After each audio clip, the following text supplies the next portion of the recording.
Well, hello everyone. I hope you're all doing well. It's a very sad day for me today. I realized that my cheese is finished and I didn't have any more made. Oh my lord. That means come tomorrow.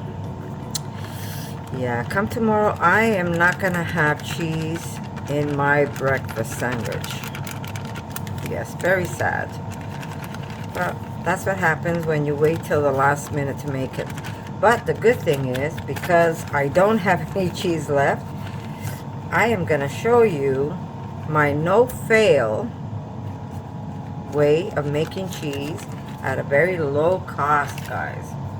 By the way, this is tapioca starch, but I'm going to show you. Let me just lower this because I'm dehydrating vegetable butts. But because I ran out of cheese, I have to make a new batch, and I'm going to show you how I make cheese at a fraction of the cost.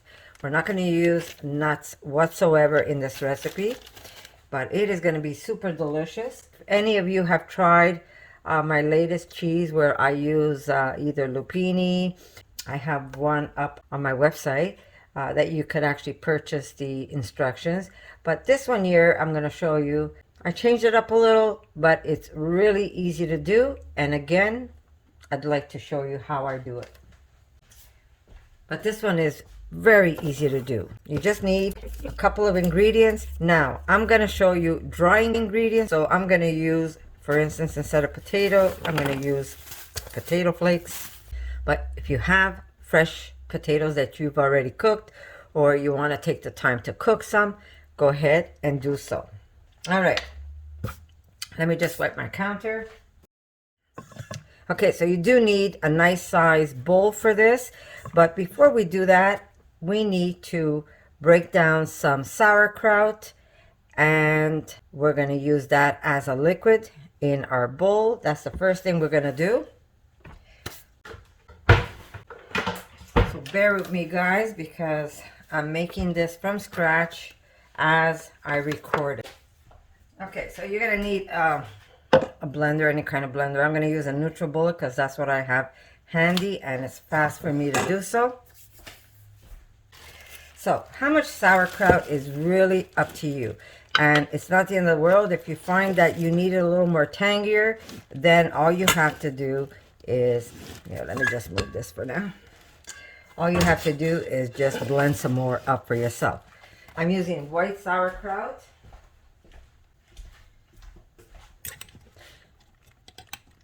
Now, my sauerkraut has mustard seeds in it, which is okay because I'm going to use mustard in my recipe anyhow. Okay, I'm just looking at how much I'm using. I'm using about 1/8 of a cup to start off with, but if I need more, I will add more. Okay, so we start off with that. Now, if I had some juice, I would even add a little, oh yeah, I do. A little bit of juice in there from the sauerkraut. Now you're saying, why are you using sauerkraut? Well, not only is sauerkraut an antibiotic, a probiotic, it's also an aged vegetable that will add some flavors, some strong pungent flavors. I'm making a strong aged cheese. I'm not making a mild cheese. This is going to be nice and strong in flavors. Okay, so to this, now I'm going to add some of my Rejuvelac. If you don't have Rejuvelac, it's very easy to make. I say make your Rejuvelac and use some fresh when you make it, but do make some to age. You want it nice and stinky, and you really can't go wrong. If it smells like cheese or somebody's dirty socks, you know that you've got a strong Rejuvelac. But if it smells rancid, and you'll know the smell, trust me, when you're making Rejuvelac and you're aging it, if you crack open a bottle and it's got a very rancid smell, it does not smell cheesy whatsoever, then throw away that bottle. It's only water, guys, water from berries, and very little berries. You don't need that many. But it is a fermented water that we make out of berries. But if you see that it has a rancid smell, you do not want to use that. It has to smell like somebody's dirty socks. That's when you know you have aged Rejuvelac. Okay, I want to show you the bottom of my Rejuvelac. It looks nasty, right? But I'm going to shake that up. And that's the color I get. Now mine is very old. Ah, I wish you could smell it. It smells like cheese, guys. So I am going to use some of this just to, it's going all the way up to where my sauerkraut is. And I'm going to blend that together. Now, if you don't have Rejuvelac, that is okay. Again, Rejuvelac is another probiotic. So probiotic, probiotic. But if you say, Connie, I really want to make this cheese and I don't have time to make Rejuvelac, then you can use probiotic capsules. Just remove the capsules, just put the powder. Use 1 or 2 of those.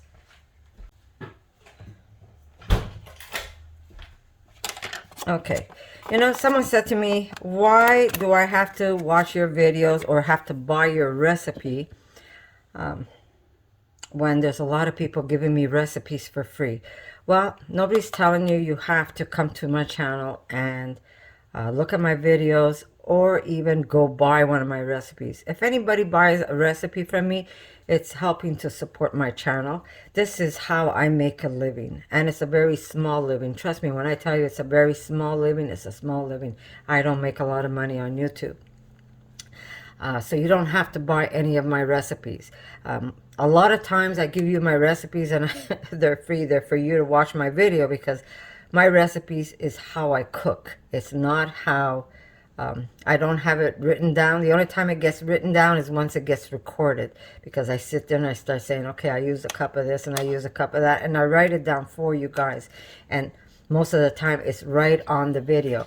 But, you know, if you feel like not for you, a channel not for you, then, you know, you don't have to come and send me a nasty comment and tell me that, you know, I'm trying to take money from people. That's not something I'm doing. Nobody has to give me any money if you don't want to. If you buy a recipe, what you're doing is paying me for something that I worked hard to create for you. And very seldom do I have a recipe up for you to buy. Most of the time my recipes are free, guys. Anyhow, I'm giving you all my tips and all my ideas on how I do things. Like I said, if you find that the way I cook is not for you, then don't do it. JJ, no JJ. Okay, so that was my dog. Sorry about that. I'm using miso. How much miso? Again, it's really up to you. Miso, I'm using maybe about 2 tablespoons of miso.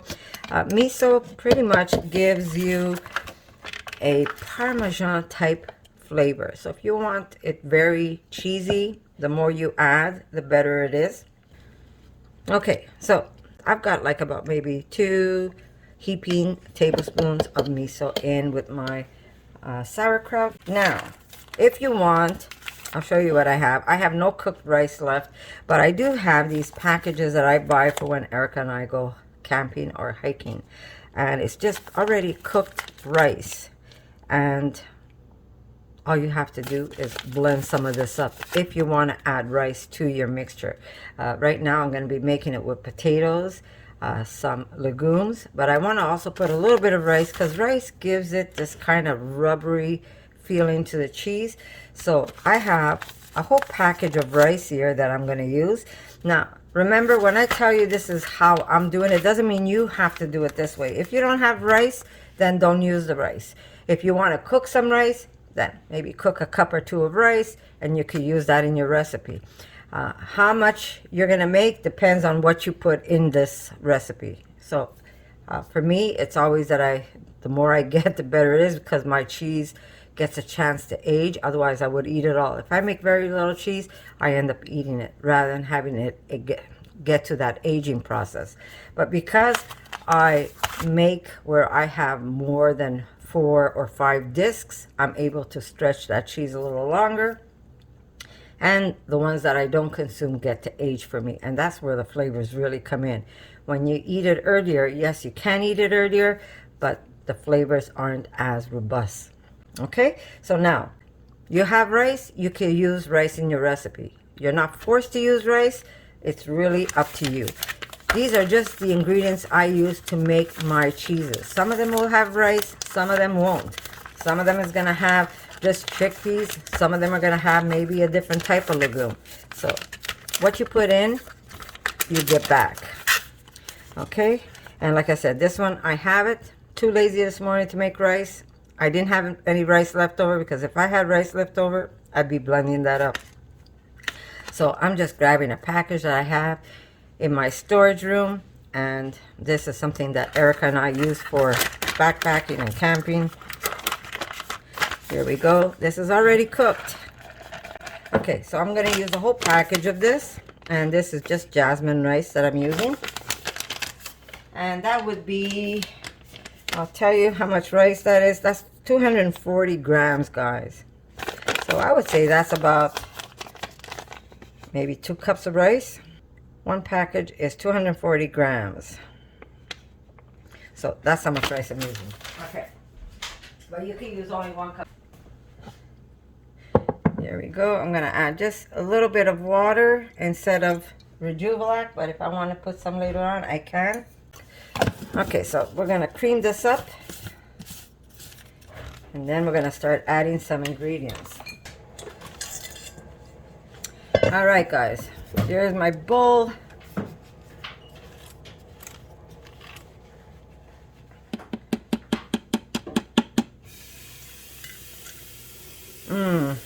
It already smells like Parmesan cheese.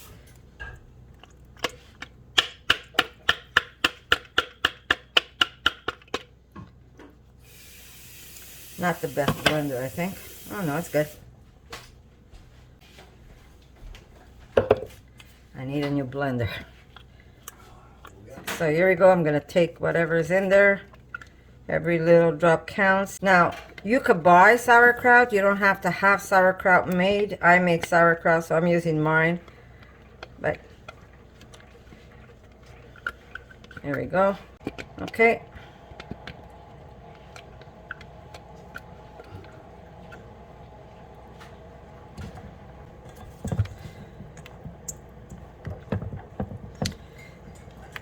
All right, so we've got rice, sauerkraut, Rejuvelac, water, and miso. That's what's in there. Now we're going to add, where is my potato flakes? We're going to add a handful or 2 of potato flakes. Now, if you don't have potato flakes, you could boil a potato or steam a potato. Oop. I got a bag with a hole in it. Notice I don't even measure.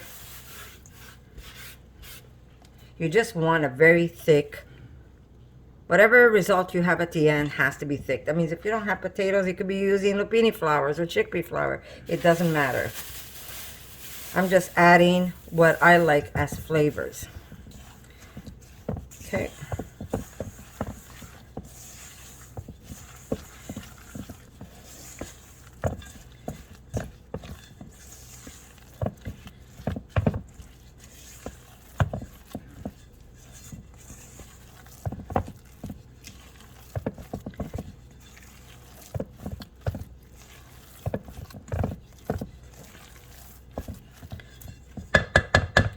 Okay, we're gonna add coconut oil, and I am using, here we go, I'm using cold pressed coconut. So this has the taste of coconut, but I find it has more of a buttery taste. The good thing is that when you're making your cheese, you don't even taste the coconut anymore. So don't be afraid to use it. And if you don't want that taste, well then use just refined coconut oil, but I rather use this one than the refined one. I just love the taste of this in my cheese. Okay. Now this, you want to use quite a bit of it. And I don't even melt it down, guys. So I just throw it in solid. Now, why am I using this? Because this is what's going to give that cheese that firmness, where you could actually shape it into discs, because we will You'll see after a few days you'll be refrigerating this. But that's going to give you not only that buttery feeling under your teeth when you're eating the cheese. Now, if you want to stay away from that, you can, but you're going to have a very crumbly cheese. So now I'm going to need a pounder of some sort. All right. Just want to break it in. Just want to break it in and mix it. You'll see as you're working, that coconut oil is going to melt.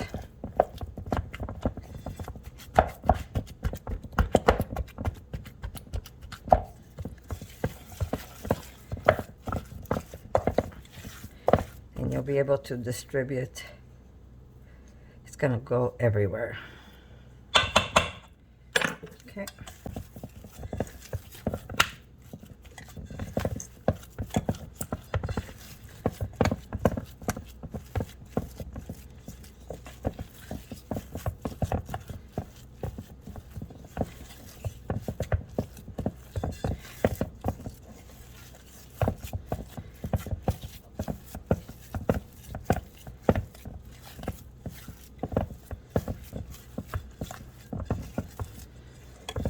That coconut oil is going to give this cheese a nice creamy texture you get under your teeth when you're eating cheese. Okay, I'm going to put a little more. But again, how much is really up to you.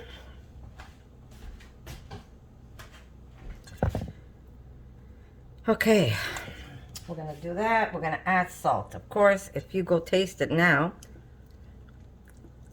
it definitely needs salt. I'm using coarse salt. You can use any salt you have. And I'm going to start off with a tablespoon to start off with. And if I need more, I will add.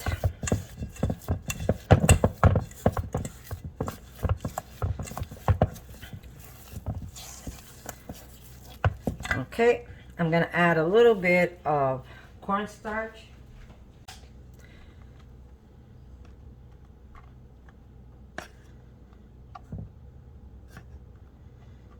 I'm using tapioca. This also gives that almost rubbery feeling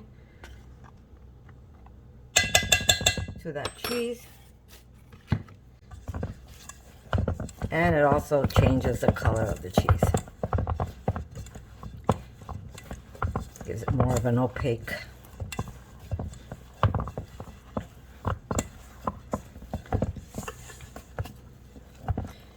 Now you're going to feel like you might want to add liquids, but I say try not to use liquids unless you really have to. And just keep tasting it. You want your cheese to have that cheesy flavor. Okay. So now we're going to add lupini flour.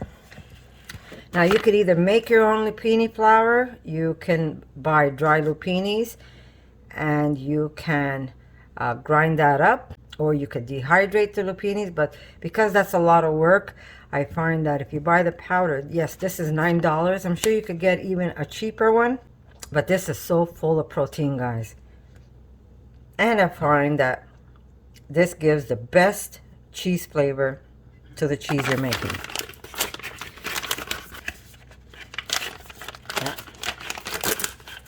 There we go. Okay, we're going to start off with half a bag. Notice the beautiful yellow color. Okay, we're going to do half a bag to start off with. And if you find it got way too pasty, then if you need a little bit of maybe water or Rejuvilac, you can add more just to help you blend it, but you want it very pasty. Just keep mixing it, and this is also going to make it very easy for you to shape when you have to. Okay, I'm going to add more because I want to make a lot of cheese.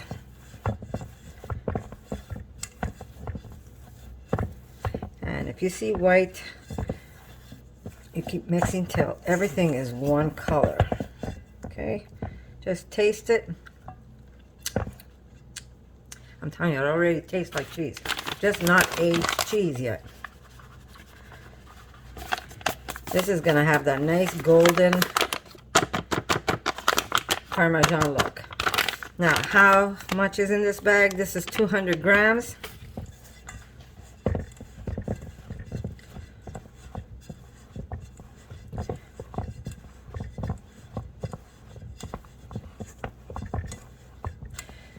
So basically we're using legumes, rice, and potatoes to make our cheese. Now, if you have a rubber glove, you could put one on and just use your hands and go to town in you. Okay, getting nice and firm. For more videos like this, make sure to subscribe to Connie's RAWsome Kitchen, give it a thumbs up, and share it with your friends.